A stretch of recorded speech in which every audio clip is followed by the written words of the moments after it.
All right, let's just dive right into this. Welcome to the Explainer. Today, we're doing something a little different. We are treating the Cambridge Computer Science exam paper, specifically the 9618 syllabus. But honestly, this applies right down to your foundations in 0478, 2210, and the rest. Like a surgical theater. Think about it. Surgery requires precision instruments, incredibly steady hands, and absolute, unwavering clarity. That's exactly how you need to dissect these exam questions. Whether you are just building up your foundations or you're stepping into that advanced A-level territory, mastering data validation methods, and we're talking specifically about format and length checks today, is completely 100% non-negotiable. I mean, it's literally the lifeblood of robust programming and algorithmic thinking. So let's get our scalpels ready and scrub in. Now, take a look at this quote. This is directly from a senior examiner, and it sets the stakes perfectly for us. They're stating that mastering these validation methods is essential. This isn't just a passing comment, okay? This is a direct insight from the exact people holding the red pens. They are explicitly telling us that candidates must demonstrate a connected, conceptual understanding of data validation, and more importantly, an understanding that transfers seamlessly to entirely unfamiliar contexts. You see, you can't just memorize what a format check is and expect an A star. There's no way. You have to know exactly how to apply it, whether the exam is suddenly asking you about a banking system, a local library database, or a student enrollment portal. Context is everything. So here is our roadmap for today's session. Number 1, the validation challenge. Number 2, the procedural framework. Number 3, securing method marks. Number 4, top examiner warnings. And finally, number 5, contextual application. Let's get to it. Section 1, the validation challenge. Okay, let's look at two incredibly common student personas. I guarantee you probably know someone like this, or maybe, you've even been one of them.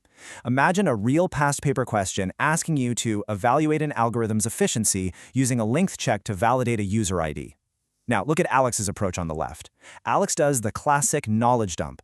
Alex will write down literally everything there is to know about length checks, how they count characters, how they prevent buffer overflows, the whole 9 yards, but completely fails to actually analyze the specific algorithm provided in the question. Total raw fact overload. On the right, we've got Sam. Sam is just racing against the clock. Sam sees the word validation and immediately panics, writing down a totally generic format check answer, completely ignoring that the command word was evaluate, not describe. So what's the result here? Both Alex and Sam lose massive marks, despite actually knowing the underlying computer science theory. It's painful to watch. Moving on to Section 2, the procedural framework. To stop being an Alex or a Sam, you need a highly structured system. The Cambridge syllabus consistently emphasizes that top-performing students exhibit systematic analysis. By following these 5 sequential steps, you ensure that your algorithmic thinking actually relies on step-by-step decomposition rather than just guessing. Step 1. Deconstruct the question to isolate the exact command word. Are they asking you to describe, evaluate, or write pseudocode? Step 2. Extract the relevant data. Are you dealing with an integer, a string, a specific 1D array? Step 3. Select your analytical framework. How are you actually going to prove your point? Step 4. Execute with clear notation. This is absolutely vital when you're writing pseudocode for a format check. Don't be sloppy. And step 5, present your final answer with the correct, syllabus-approved terminology. This, right here, is exactly how you demonstrate true mastery of practical application. Top students take that exact methodology and layer it with the PEL framework to ensure their format and length check algorithms are perfectly structured. Seriously, in computer science, PEL works absolute wonders. Your point is the validation logic itself, say, deciding to implement a length check. Your evidence is the specific line of pseudocode or the boundary condition you pulled straight from the data source. Your explanation details exactly how the algorithm executes that piece of code. And finally, and this is the part everyone forgets, the link. You connect it right back to the specific context of the question, like explaining why an 8-character limit is required to secure the school's login database. Doing this ensures your answer is completely bulletproof. All right, before we continue and look at how to practically apply this, subscribe to our YouTube channel, Ace the Exams, at acetheexams_IGCSE to excel in your Cambridge examinations. Seriously, hit that subscribe button and click the bell icon right now so you never miss these strategy breakdowns. Okay, let's get back to the masterclass. Section 3, securing method marks. When you're sitting in that exam hall, the clock is ticking, and you're staring at a blank page, it is so incredibly easy to panic if you just forget the exact syntax for a string manipulation function. But listen to me. Examiners aren't just looking for a perfectly compiled script. They're literally looking into your mind. They reward your systematic problem-solving process. This means you can actually earn marks even if your final code has a minor flaw. If you clearly demonstrate that you know a format check is required and you lay out the logical steps to verify that a string matches, say, a letter-letter-number-number pattern, you are going to pick up method marks.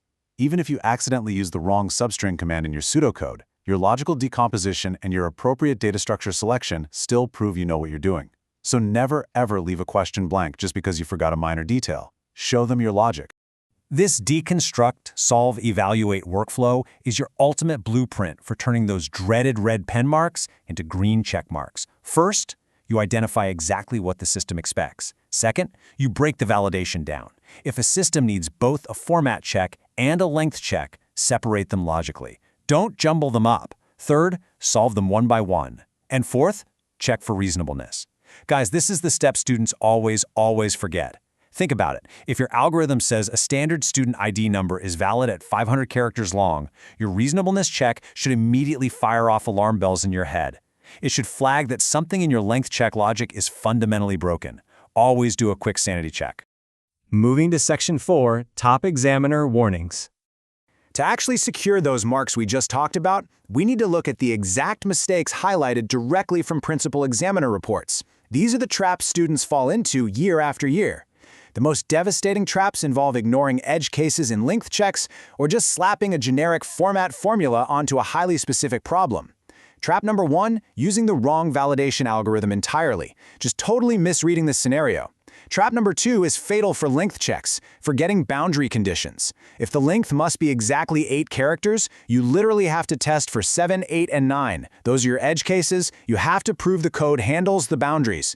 And trap number 3 is the absolute bane of examiners everywhere, providing generic textbook definitions instead of applying the validation rule directly to the scenario given in the paper. So how do we avoid these traps in a high-pressure exam environment? You need to create a memory hack or an acronym to lock down these specific validation rules. Personally, I like to use the acronym BLEC when I'm designing a validation routine: boundary, length, edge case, context. But honestly, you can come up with your own. Make it silly, make it memorable. The point is, when you are 90 minutes into a rigorous computer science exam and your brain is absolutely fried, having a simple mental trigger ensures you don't forget to test those crucial boundary conditions when you're implementing your format and length checks. Hey, stop scrolling. We are getting to the most important part of the strategy. Subscribe to our YouTube channel, Ace the Exams, at acetheexams_IGCSE to excel in your Cambridge examinations. We've helped thousands of students improve by 2 to 3 grade boundaries. Join them right now. Hit that subscribe button and turn on all notifications so you never miss our weekly exam strategy sessions. Okay, now it is time for an interactive speed challenge. I want you to look at the data source on the screen right now and identify which line of code completely ignores the boundary condition. Let's say the requirement for a system is that the password must be at least 8 characters long. Now look at the pseudocode. It reads, if length password is greater than 8, then valid is true, else valid is false. Look really closely at that logic. If the requirement is at least 8 characters, meaning 8 is perfectly acceptable, this code actually fails. Why? Because greater than 8 means it only accepts passwords of 9 characters or more. It completely fails on the edge case of exactly 8.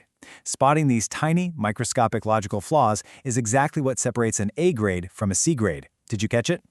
Section 5. Contextual Application. Now this is where you elevate your answer from just scraping a passing grade to achieving top-tier perfection. There is an explicit examiner alert that warns that generic answers fail.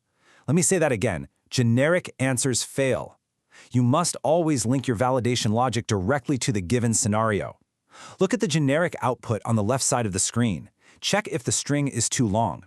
An examiner reads that, sighs, and gives it 0 marks. It means absolutely nothing. Now look at the context-specific output on the right. Validate the user ID is exactly 8 characters long using a length check. Boom. It names the specific variable, it identifies the exact boundary condition, and it explicitly names the validation method. That right there is a full-mark, bulletproof answer that leaves 0 room for ambiguity. So bringing it all together, by combining command word decoding, the PEAL framework, and a strict time management matrix, you virtually guaranteed top marks. This is your complete, definitive computer science answering system. First, decode the command word. Is it describe, evaluate, or implement? Don't be a Sam and rush this. Second, apply the Peel framework to structure your evidence and firmly link it to the scenario. And finally, use a time management matrix so you don't spend 20 minutes writing out the world's most perfect format check pseudocode for a question that is literally only worth 2 marks. Precision in time is just as crucial as precision in your logic. Students who implement these computer science strategies see an average improvement of 2 full grade boundaries. But, and this is a big but, that only happens if they practice consistently with these frameworks. Here's your final reminder. Subscribe to our YouTube channel, Ace the Exams, at acetheexams_IGCS to excel in your Cambridge examinations. Subscribe right now, click that bell, and don't let another exam pass you by without having a solid strategy in place. So as we wrap up, I want you to ask yourself this final, somewhat provocative question as you prepare for your next paper. Look back at your recent past paper attempts. Really look at them. When you wrote out your data validation methods, were your format and link checks just generic theory you memorized, or did you surgically apply them to the context of the question? Because honestly, the difference between the two is the difference between passing and truly excelling. Drop a comment below right now with your target grade for computer science and the absolute biggest challenge you're currently facing. Our team reads and responds to every single comment. Keep practicing, keep analyzing, and I'll see you in the next explainer.